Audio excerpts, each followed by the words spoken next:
Bonjour Alexandre, peux-tu te Bonjour. présenter très rapidement pour nos visiteurs?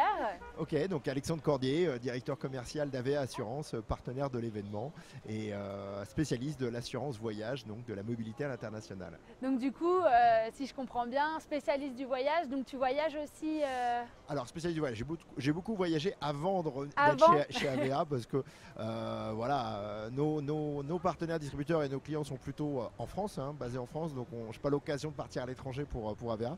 Mais avant AVEA, j'avais une autre vie professionnelle qui m'a permis de beaucoup voyager dans le monde et de faire des très belles rencontres. Europe. J'ai fait un peu tous les pays, beaucoup d'Asie.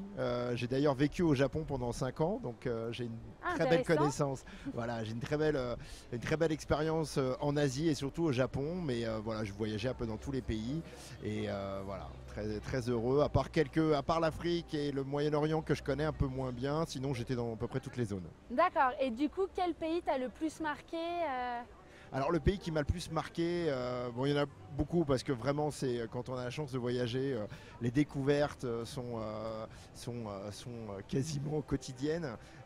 Mais je crois que celui qui m'a le plus marqué c'est l'Inde parce que il y a vraiment un choc énorme quand on arrive en Inde et qu'on vient de France, que ça soit dès la sortie de l'aéroport où on est en contact direct avec la population et puis les conditions de vie terribles de ces personnes et en même temps on a l'impression qu'ils ne vivent pas la souffrance et qui par leur culture, leur esprit, leur religion partagent un rapport à la vie qui est quand même assez exceptionnel. Donc je crois qu'on se prend une grosse claque quand on vient d'Europe d'être confronté à la vie quotidienne en Inde parce que c'est très pauvre, c'est très sale, mais en même temps on a l'impression qu'il y a quand même une forme de fatalité, de bonheur aussi des gens. Donc voilà, c'est impressionnant.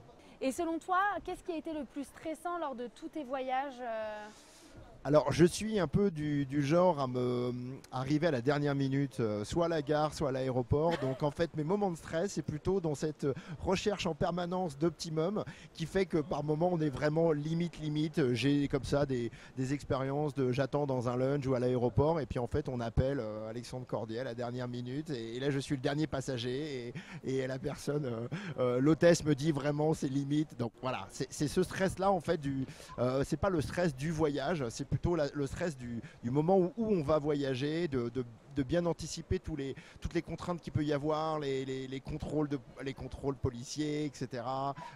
Et le fait qu'on puisse être en retard, des retards de train, des choses comme ça. Voilà, c'est plutôt ce stress-là, mais sinon pas de stress à voyager. Est-ce que tu as plutôt une préférence de voyage à la montagne ou plutôt à la mer? Non, aucune préférence? Alors non, c'est pas pour moi les voyages, non, c'est ni forcément montagne ni mer d'ailleurs. Quand les voyages à l'étranger en tout cas, puisqu'on parlait aussi de ça, pour moi c'est le dépaysement. Donc c'est le choc culturel, c'est les rencontres avec les locaux, c'est la nourriture, c'est la langue. Donc en fait, peu importe qu'on soit à la mer ou à la montagne. Voilà. Après, là en étant à Valloire ici, on découvre encore plus la Savoie et on se dit que la montagne, le rapport à la nature, il est indispensable et voilà, ça donne envie encore plus de faire de la rando, du trek et autres C'est activités. justement la question que j'allais te poser, si tu avais eu la chance depuis ton arrivée de faire quelques randonnées. J'ai fait la petite là pour aller à la chapelle ce matin, très belle balade. La vue est pas mal vue d'en haut. Ouais, la vue est très chouette, ouais, ça fait du bien.